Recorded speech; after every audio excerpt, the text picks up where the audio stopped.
is impossible. Germany was on the height of... Okay, I want you to finish explaining about the ghetto. So the German decide first to put that people should recognize who is Jewish, not Jewish, and they put the armband with Jewish star on it. So, and that was a law. When somebody was caught without the armband, was shot, sometimes on the spot, sometimes they took him to the hills. Then, after a few months, they decide to bring all the people from the city of Krakow and surrounding area to a certain and close part of the city, and they pick up part of Podgush. This is a suburb of Krakow. And they expel all the Polish population, the Catholic population, out from this district, and they put all the Jews. Now, in this time, in Krakow, was close to about 50 to 60,000 population. They only established that only 15,000 can go to ghetto, and only people who have a working passport with some German establishment, or private or government. And everybody was trying to get this type of permit. Who didn't get it, couldn't get in. But when they moved in March 1941 from the city to the ghetto, they said to everybody over there, particularly to the official, Jewish community official, that they will be self-supporting, they will be self-managed, nothing will happen to them, they will be protected by the German government against the Polish population, and this is the reason they're putting us up in it. In this time, the control of the ghetto, they call this ghetto part, because the Jews were only Jews in this, nobody else could be there, will be controlled by police, regular police. But a couple months, 3 months later, they changed it and Gestapo took jurisdiction, and this was change of completely different pictures. They closed the walls, they built the walls, they closed the ghetto, and nobody could get out or get in without special permission. The groups were going from the ghetto to work. People has to have a certain permit to stay in the ghetto, has to have a working permit with some government establishment or private German establishment. Who didn't have it has to be removed or leave the ghetto. Why did people not realize what was going to happen? You see, the German use a very psychological point of approach. They said, you listen, you obey, nothing will happen to you. We are thinking about your welfare. This reason we're taking you out from all these apartments and houses and places where you live around the city to one place. We will provide you with the food. You will get the certain amount of food. The whole amount of food was not more than 400 to 600 calories a day. But even this was stopped after a few months being there. And you will nothing happen to you. Survive the war. You will be protected. And this, they were using a tactic to keep the people quiet. When the people will realize that in 1941 what will happen in 1942, 43, 44, probably lots of the people will run away, the young. The old didn't have a chance. They didn't know where to go. But the young will have the chance. But family, you know, Jewish family like to stick together. The sentiment and the love, affection of children to parents, parents to children, husband to wife, wife to husband, they all try to, what happened to me will happen to my family. And they were sticking together and they obeyed the orders. Because not obeying the order was automatically bullet in the head. And they were using the strong tactics to force the people to obey the rules. Was there any resistance in the ghetto, and did you play a role in that resistance? There was quite a bit of resistance in the ghetto. I didn't play the role. There were only a couple of my students who participated, Szymek Drenger and Libeskin and a couple of other ones. They organized underground. They were more prepared by the organization to which they belonged.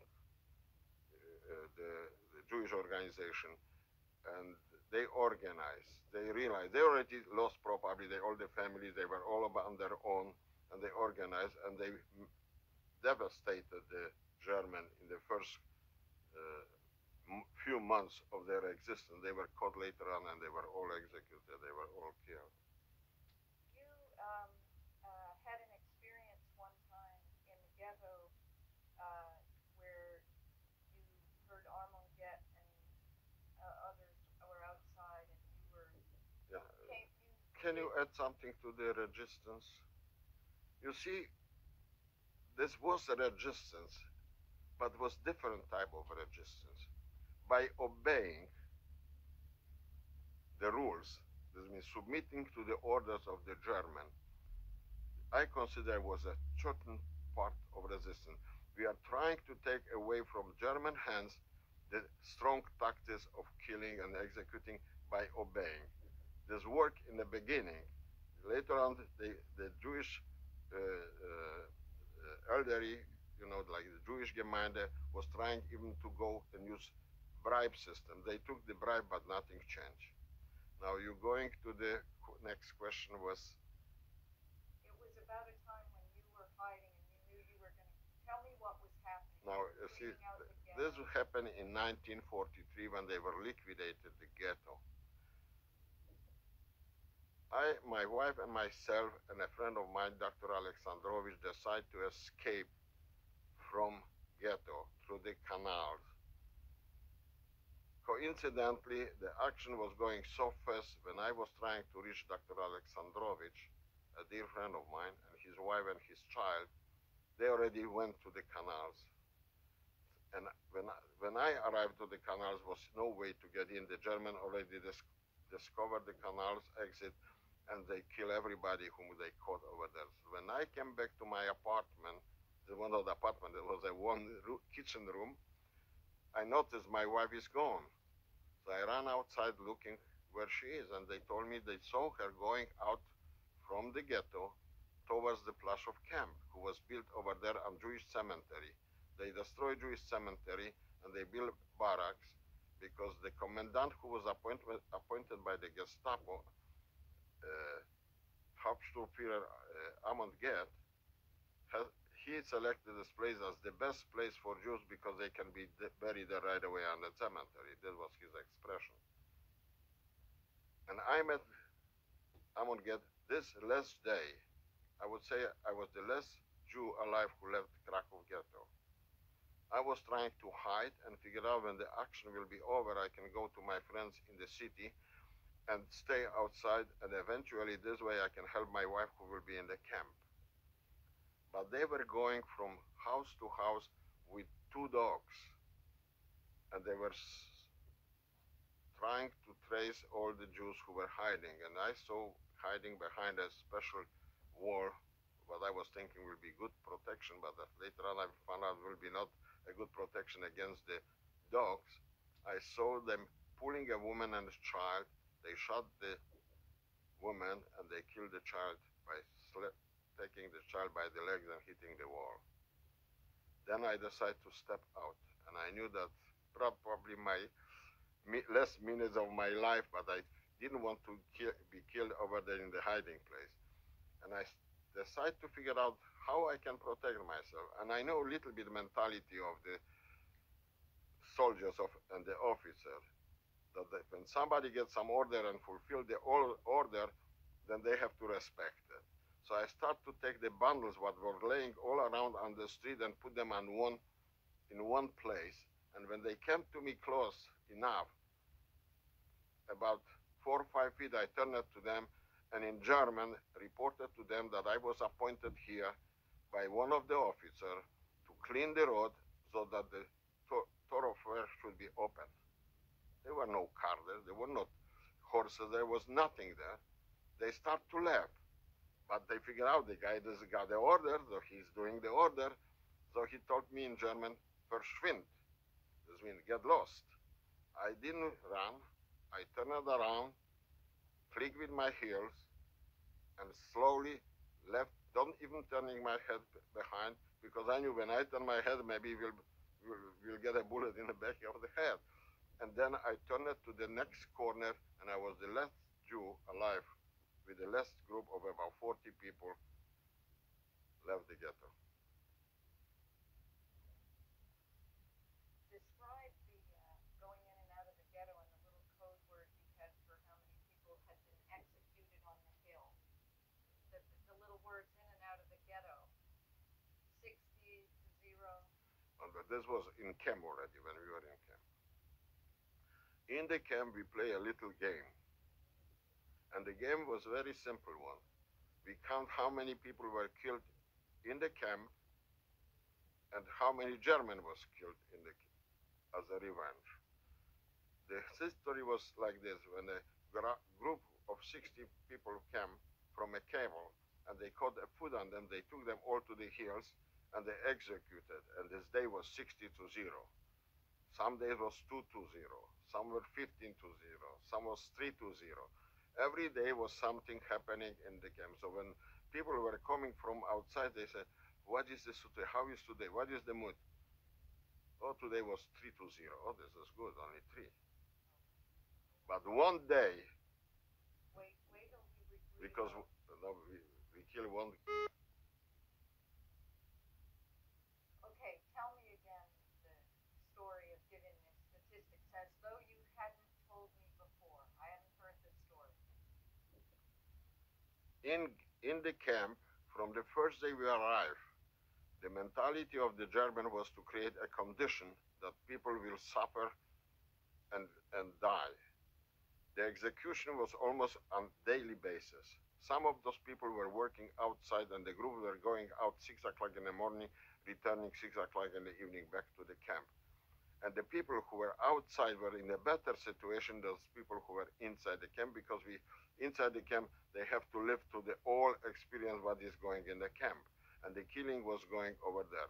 When some group came in, like 60 people from cable came in, and they found food on them, they sent them to the hills and executed the people. And we called this 60 to 0. This means 60 our Jewish people were killed, not one German.